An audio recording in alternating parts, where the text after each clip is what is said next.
This week is Islam Awareness Week, how Ball State is honoring and teaching about the religion. Actor Jussie Smollett is no longer facing charges. What made police change their minds after accusing him of staging his own hate crime? I have wet and warmer weather coming to end the month of March. I'll have all that in my full forecast. From the heart of Ball State University, live from the Unified Media Newsroom, NewsLink Indiana starts right now. Good evening, everyone. Thanks for being with us. I'm Marley Thomas. And I'm Camille Breck. This week is Islamic Awareness Week. NewsLink Indiana's Katie McDonald is live in the newsroom tonight to tell us more about the upcoming events. Katie? Good evening, Camille and Marley. The Muslim Student Association has a week of events dedicated to raise awareness about the Islamic practice, and students are given the chance to learn more information about the religion. In the wake of two mosque shootings that occurred in New Zealand just over a week ago, Ball State's Muslim Student Association, also known as MSA, has organized a week of events to raise awareness about Islam.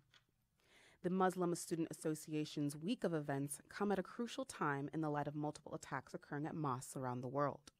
On Monday, MSA hosted an event called Meet a Muslim for students to learn more about Muslims and meet current Ball State students who practice the Islamic faith. MSA offers many resources to gain knowledge about the faith during their events, including poster boards filled with detailed information about the religion and famous Muslims who have impacted communities, free flowers with quotes from their holy book, the Quran, and/or Islamic prophets, and the opportunity to learn how to wear and put on a common headwear worn by Muslims called the hijab.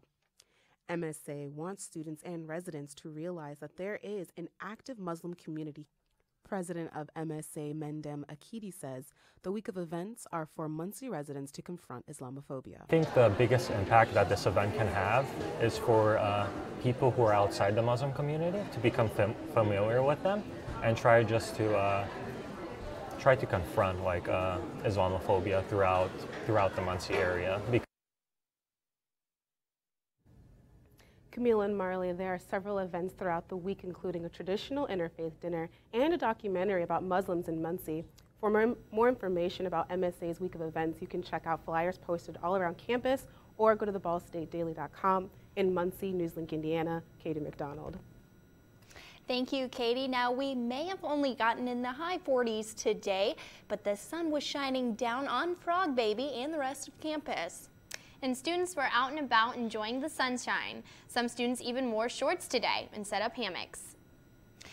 Yeah, and you know what? I didn't personally wear shorts, but I guess it was nice enough to. Yeah, I mean, I think it would be a little chilly, but you might be able to get away with it. Jordan, what do you have for us? Guys, I definitely have some beautiful weather for today and tomorrow, but looking at this time lapse though, it's great. You can see the sun move in. Shadows take a second to move along, but they're out of here in no time, as sunset officially today was 8 p.m. And man, we can definitely tell from that. Currently though, it's nice, 39 degrees here in Muncie, 42 degrees in Indianapolis, and 42 degrees in Bloomington. It's definitely dropped off from what it was earlier today. But the winds will start to beginning to shift out of the southeast. But right now, east wind out of 3 miles an hour out of Muncie. It'll eventually start cooling down a little bit more. But in my full forecast I have weekend rains coming in and a quick cool down afterwards. But then I might have the actual return of spring after all that in my full forecast.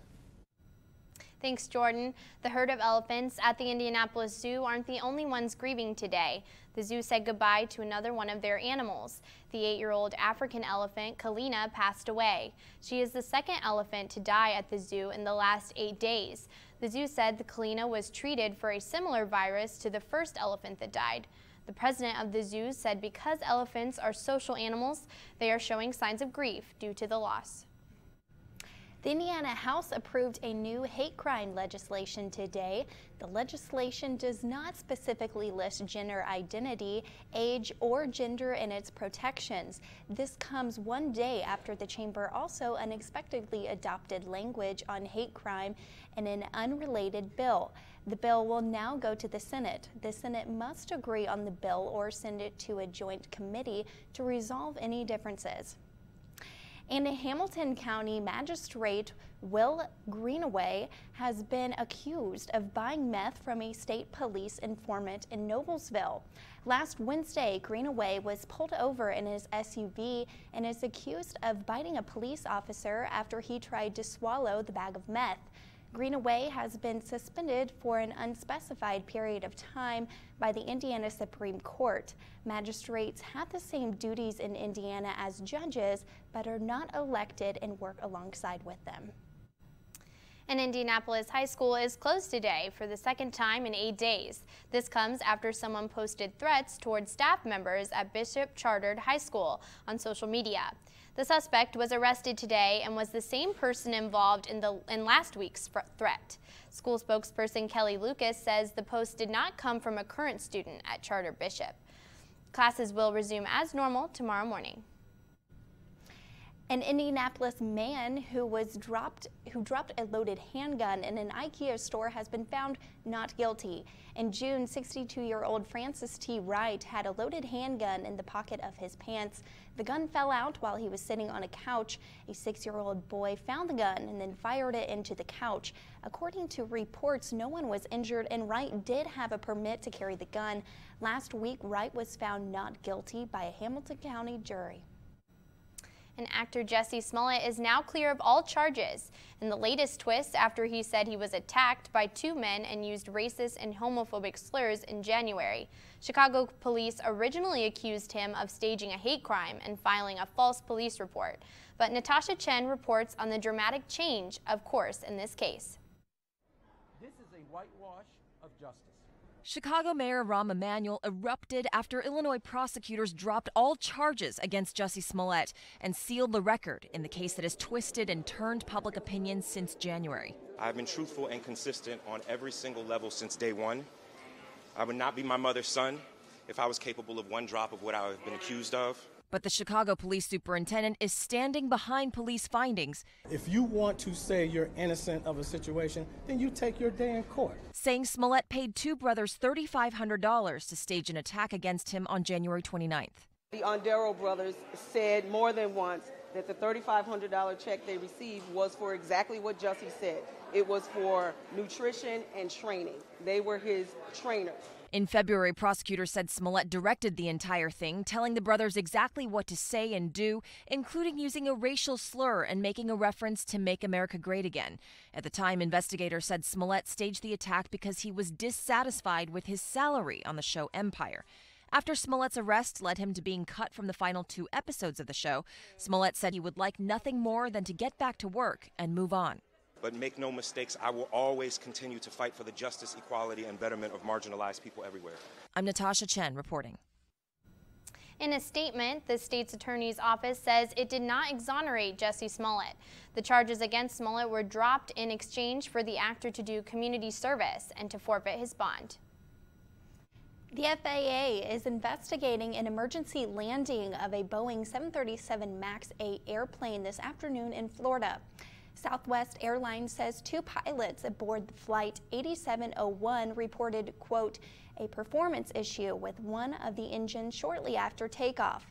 No passengers were on board at the time. The airline says the plane was heading from Orlando International Airport to Victorville, California for a short-term storage. The crew was able to safely land back at their Orlando airport. We do not know if Tuesday's emergency landing was related to recent issues involving 737 MAX jets. The global fleet of these planes have been grounded indefinitely since March 13th. This is after 2 fatal crashes involving the aircraft in March and October. And employees at 2 companies are protesting. Just ahead, the reason behind the protest. And while employees at those companies are upset, employees at one company are excited for a change. The new service coming to one tech giant after the break.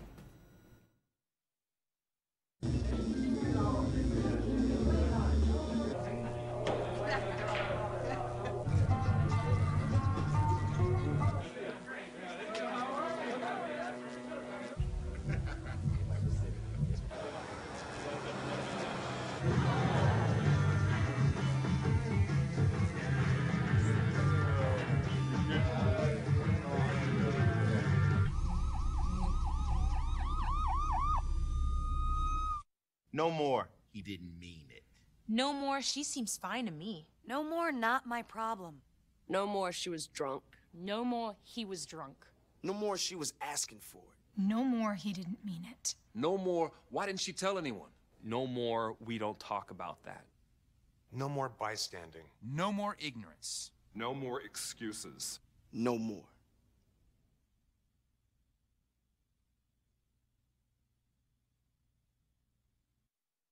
So, I just moved in with this family, and it's embarrassing. The little one, he likes to go outside and crawl around in the giant litter box. I don't know what he's doing. I mean, I was born and I knew how to use the litter box. Look at that! That's disgusting! Oh, poop already! You're making me nervous.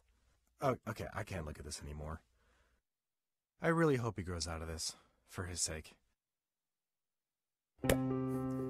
After retiring from the NFL, I've been able to spend a lot more time coaching my daughter's basketball teams. It's something I love to do.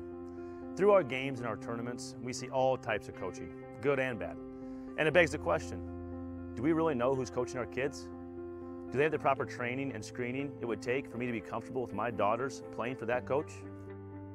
Our Youth Basketball Association made the decision to use trusted coaches to screen and train all of our coaches. I'm a trusted coach. Are you? Welcome back. Now, avocados in 6 states are being recalled tonight. This after they tested positive for Listeria.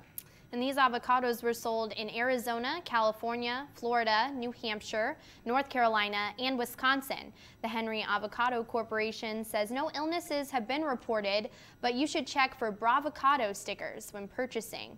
Listeria can cause severe fever and diarrhea, as well as impact pregnant women the most. And a group in Southern California, Rideshare Drivers United, have called on Uber and Lyft drivers to go on a 25-hour strike because of pay cuts. The group, which has 2,800 members, is demanding the company to change their decision to cut wages by 25%.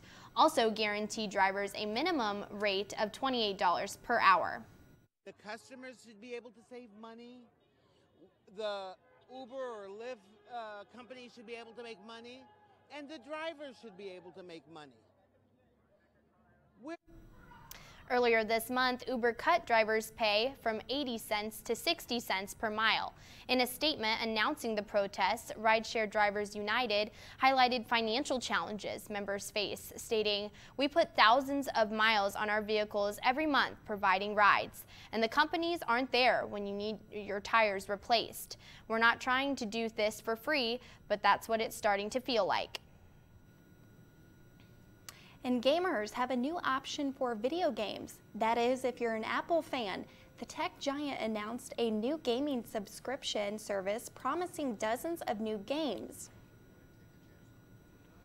With a single subscription, you'll get access to over 100 new and exclusive games that will raise the bar for what's possible in gaming. You won't find these games on any other mobile platform or in any other subscription service. The company is touting Apple Arcade as the world's first gaming subscription service for phones, computers, and in-home. Apple, however, has not said how much subscribers will pay. This is set to debut this fall in more than 150 countries. Now, Jordan, it was absolutely beautiful out today. Hopefully it'll stay that way. Yeah, it'll definitely stay that way after we get down to below freezing, but I'll have that, plus a recap of March in my full forecast. For those who serve today, and those who served before them, for those whose sacrifice will never end, the Gary Sinise Foundation shows its gratitude through entertainment, outreach, and life-changing support. We can never give enough, but we can always give a little more. Find out how you can donate at GarySineseFoundation.org.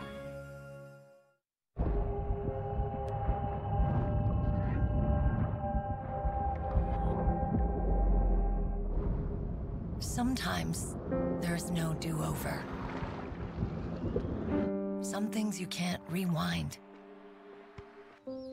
That's when an extra safety step could mean the difference between a close call and a call to 911. Simple steps save lives. Learn more at poolsafely.gov.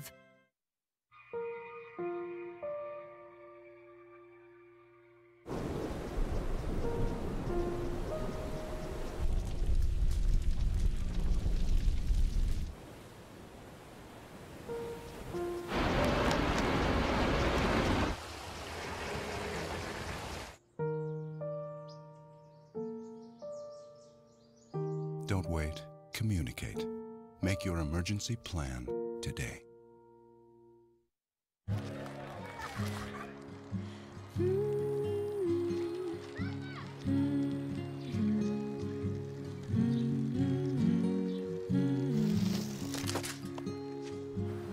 Of all the things you've done with your bike, donating it to Goodwill may be the most incredible of all.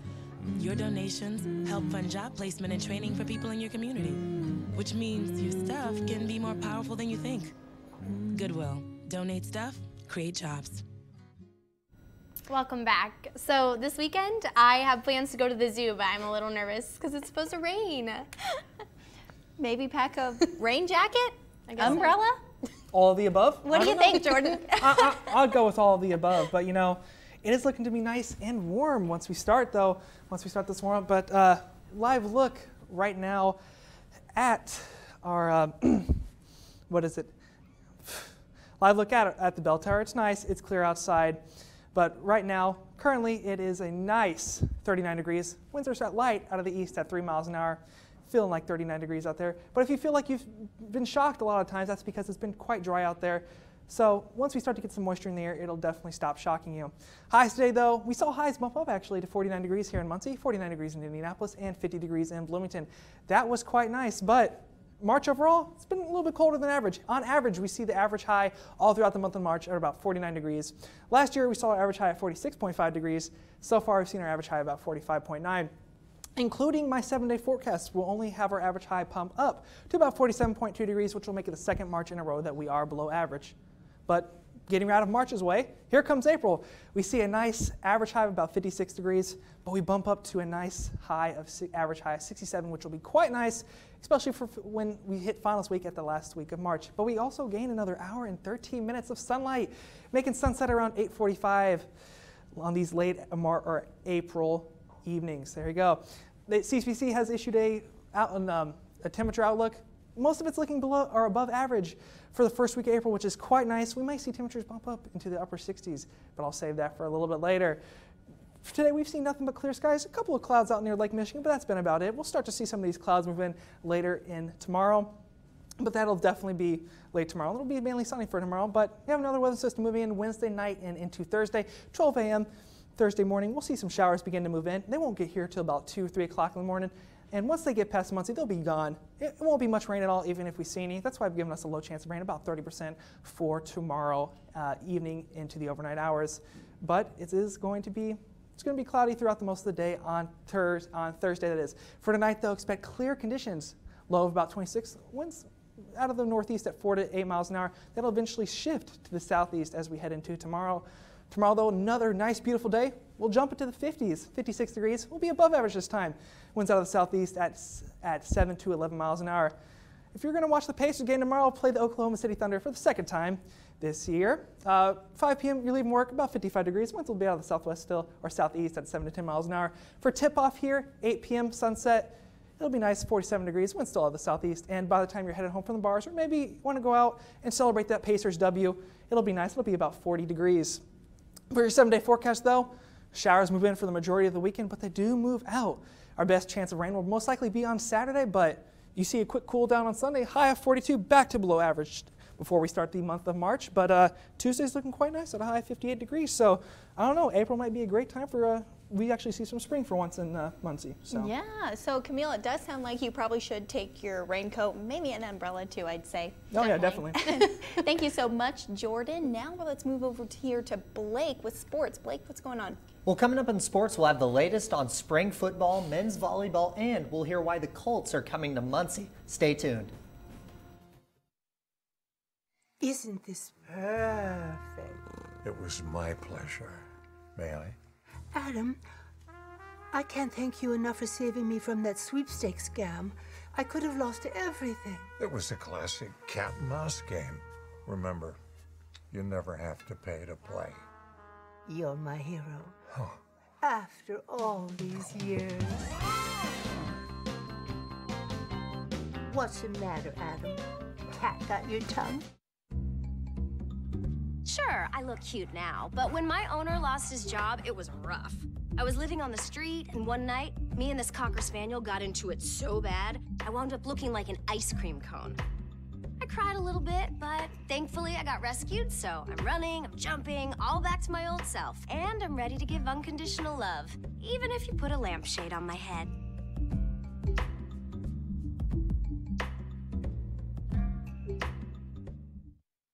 I'm a teacher. Let me tell you what I make. I make learning a privilege, not a chore, and frustration a tool, not an obstacle. I make working hard seem easy and giving up impossible. I make an old subject feel like a fresh thought and unconventional methods common. I'm a teacher. I make more.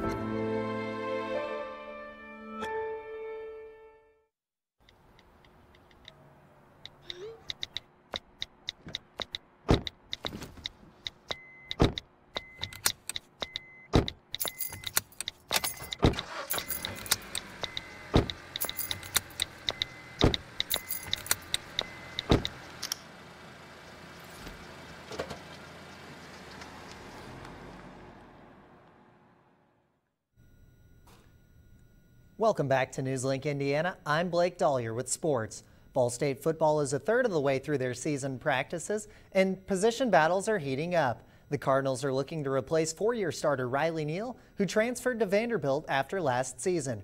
Redshirt junior Drew Plitt and redshirt freshman John Paddock are currently the top two choices for the job. Plitt started the final 3 games of 2018, including a win over Western Michigan. Meanwhile, Paddock saw action against Miami in the season finale, completing 5 of 6 passes for 43 yards. Head coach Mike New says that Drew Plitt has been seeing the majority of first-team reps due to his leadership of the team. He's done a good job of running the team. You know, we talk about that being one of the top responsibilities as a quarterback. You're in charge. It starts with communication. It starts with leadership. He's done a really good job with that, and he's been consistent. The Cardinals practice again on Thursday before having a scrimmage on Saturday. The Cardinals men's volleyball team is in Fort Wayne tonight, taking on the 15th ranked Mastodons. After a 5-set victory against 7th ranked Lewis University, Ball State was hoping to carry that momentum into tonight's match. After a long first set, Ball State ultimately fell to the Mastodons 31-29. Looking to bounce back, the Cardinals put up a fight in a neck-and-neck second set. However, after a close set, the Cardinals fell short 25-22. Looking to turn things around in the third set, Ball State could not keep up. The Cardinals fell short again 25-18 as the Mastodons completed the sweep. Each team finished the match with 40 kills, but Purdue Fort Wayne had the advantage in attack errors, only 16 against Ball State's 32. The Cardinals will travel to St. Charles, Missouri Friday evening at 8 o'clock Central to take on Lindenwood. They'll look to bounce back from their loss to Purdue Fort Wayne. And on the men's volleyball team, Matt Shevs is receiving honors this week along with 2 other Ball State athletes. Track and field, softball, and volleyball are all featuring players being recognized for their performances. Brianna Birdsong, Sarah Vanker, and Matt Shevs are all bringing home some hardware. In track, Birdsong ran a 45:30 in the 4x100 meter relay as the second leg. This is the second fastest in program history. For softball, Sarah Vanker was awarded MAC Co-Pitcher of the Week. Vanker led Ball State against Akron with a perfect ERA and a 172 batting average. Wrapping things up, with men's volleyball, Matt Shevs took home MEVA Offensive Player of the Week. Shevs had a match-high 21 kills and a .327 hitting percentage. Against Loyola, you can see when the teams will be in action next at ballstatesports.com. Now, the NFL draft isn't until the end of April, but there is some big news for the draft taking place in Muncie. The Indianapolis Colts and the NFL are coming to Muncie day 3 of the draft. Muncie was home to the Muncie Flyers, one of 14 teams that played in the league's inaugural season. As a part of the NFL's 100-year celebration, the Colts will be announcing their 6th-round pick from downtown Muncie. For more on that story, be sure to tune in tomorrow night at 6. Now that's really exciting with the NFL bringing the draft to Muncie this year. And really, you know, the Colts have a chance to maybe get that pick that could really solidify that team and get what they've been looking for this offseason as they've really tried to build off the successes of last season.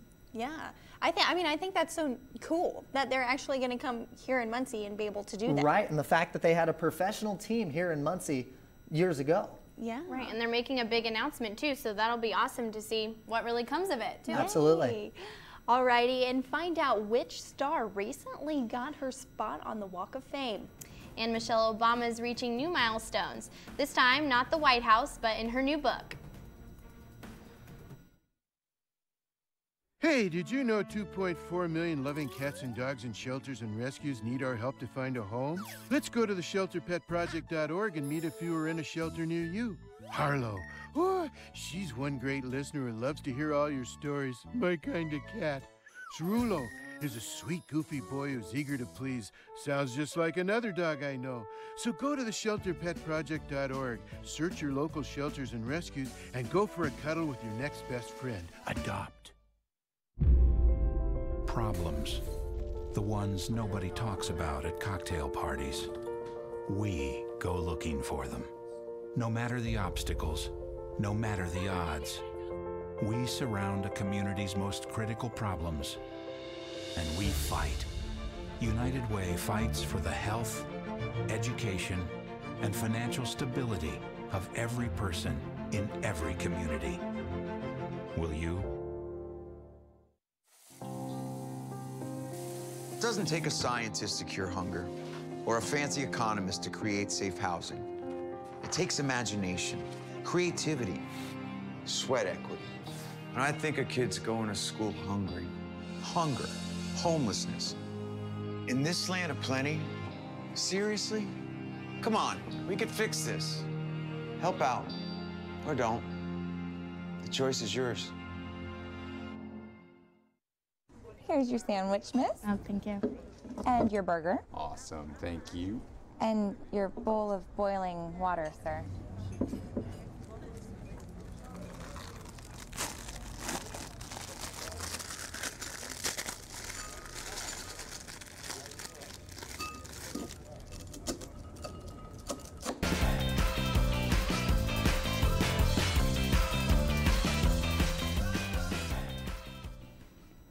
Welcome back. Time now to take a look at what's trending.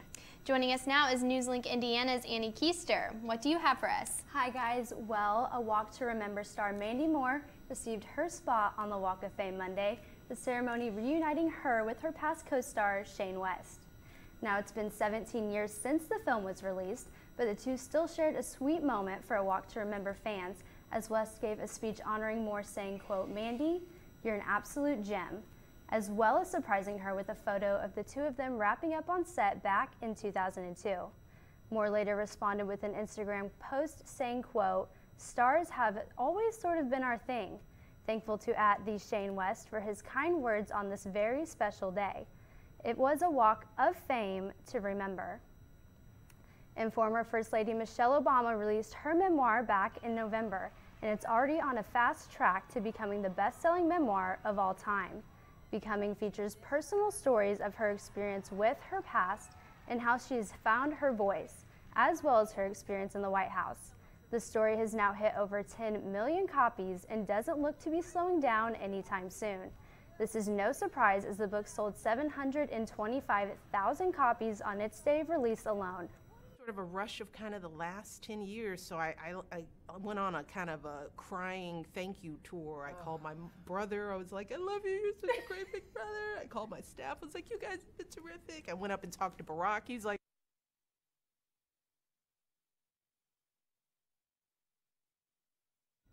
and guys, I'm a huge Michelle Obama fan, so this one might be worth the read. Oh yeah, it's really great to hear that her book is doing so well. Absolutely. Well, thank you, Annie. So, Jordan, can we take one final look at what's going on for this weekend? Yeah, sure. Wet weather is definitely on the fast track to get here, but then after that, spring looks like to be stepping on the gas, and it will be here to hopefully stay after the 2nd. All right. And that's all tonight from NewsLink Indiana. Be sure to join us again tomorrow at noon, streaming live on NewsLink Indiana's Facebook page.